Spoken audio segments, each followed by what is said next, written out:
दस्तक ये कहानी है सुरेश और चेतना की, जो एक दूसरे से बेहद प्यार करते थे।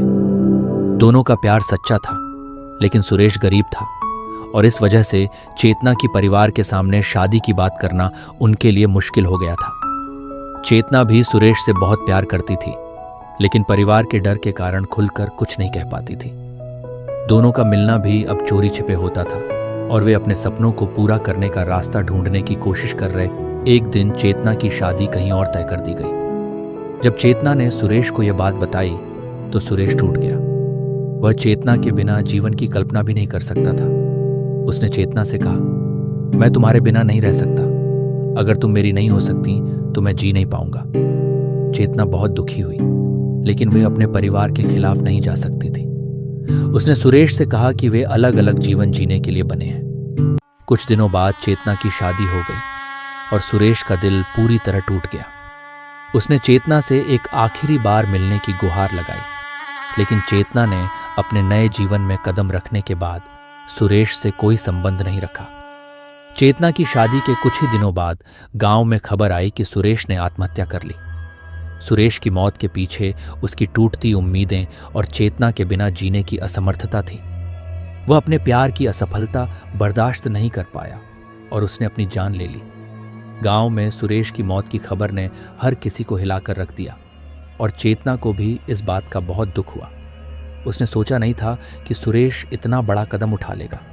सुरेश की मौत के कुछ समय बाद चेतना के जीवन में अजीब घटनाएं होने लगी। चेतना के घर के दरवाजे पर हर रात दस्तक होने लगी। पहले तो उसने सोचा कि यह कोई सामान्य बात होगी, लेकिन जब यह घटना बार बार होने लगी तो उसे डर लगने लगा।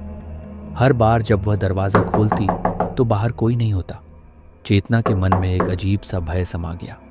उसे सुरेश की यादें सताने लगीं और वह सोचने लगी कि कहीं यह सुरेश की आत्मा तो नहीं। उसके मन में एक अजीब सा अपराध बोध भी घर करने लगा। उसने कई बार सपने में सुरेश को देखा, जो उससे कहता, तुमने मुझे छोड़ दिया, अब मैं तुम्हें कभी नहीं छोड़ूंगा। दस्तकें हर रात तेज होने लगी और चेतना अब डर से परेशान रहने लगी। वह मानसिक रूप से टूटने लगी थी।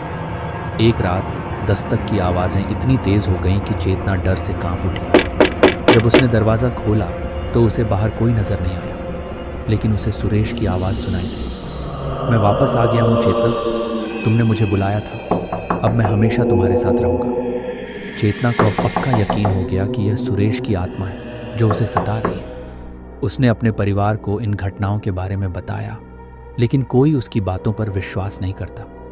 परिवार ने इसे चेतना का वहम बताया, लेकिन चेतना जानती थी कि यह सब सुरेश की आत्मा की वजह से हो रहा है। एक रात चेतना ने हिम्मत जुटाई और सुरेश की आत्मा से सामना करने का निर्णय लिया।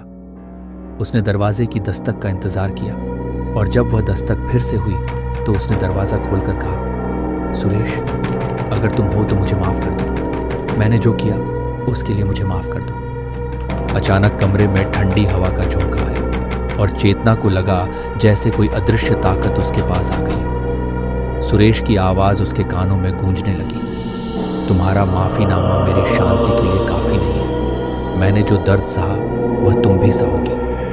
इसके बाद चेतना के सामने सुरेश की धुंधली छवि प्रकट हुई और उसने चेतना की ओर बढ़ते हुए कहा, अब तुम भी मेरे साथ रहोगी। उस रात के बाद चेतना का शव घर में पाया गया। उसकी मौत रहस्यमयी थी और उसके चेहरे पर गहरे डर के भाव थे। गांव में इस घटना के बाद हर कोई डरने लगा और सुरेश की आत्मा की दस्तक की कहानियां गांव में फैलने लगीं।